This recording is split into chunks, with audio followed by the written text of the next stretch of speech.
According to the Department of Education, 25% of American students are bullied at least once a day.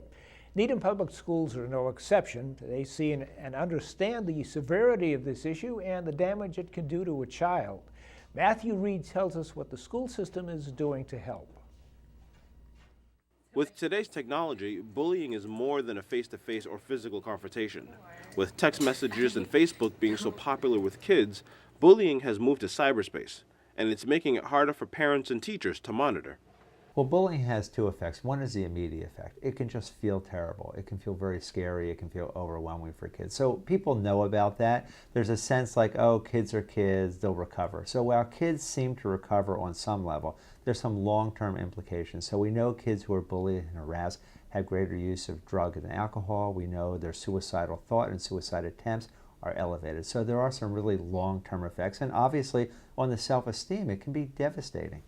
Yale professor Young-Shin Kim found that bullying victims are 6 times more likely to contemplate, attempt, or commit suicide. Sadly, 11-year-old Carl Walker Hoover and 15-year-old Phoebe Prince fell victim to this statistic. They took their lives while being bullied by their own classmates, which prompted Massachusetts to finally take action. The law was signed on May 3rd by the governor.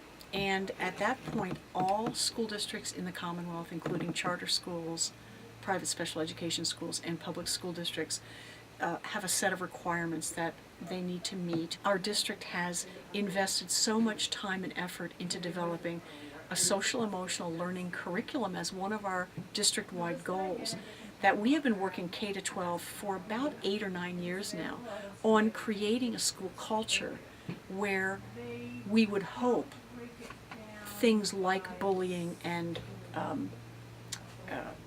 things like students bullying other students would in fact be reduced, because we are teaching kids other skills to either prevent bullying from happening, to know what to do in response to bullying, and also for the bystanders in a bullying incident to know how to what to do in order to help their friends.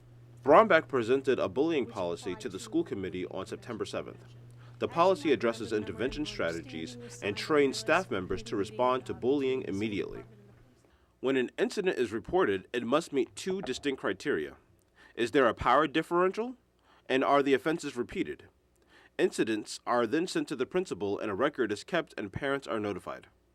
Districts must provide parent education. We must provide opportunities for parents to comment on the work that we are pulling together this fall. So we are getting parent feedback already on the policy. We've posted it. The school committee is getting emails from parents. The document that we will have by December 31st will be valuable not only for the staff and students in our community, but for parents and guardians, so that they will actually be able to see what it is we are doing. A bullying prevention and intervention plan must be implemented in all school districts across the Commonwealth by December 31st. For the Needham Channel News, I'm Matthew Reed.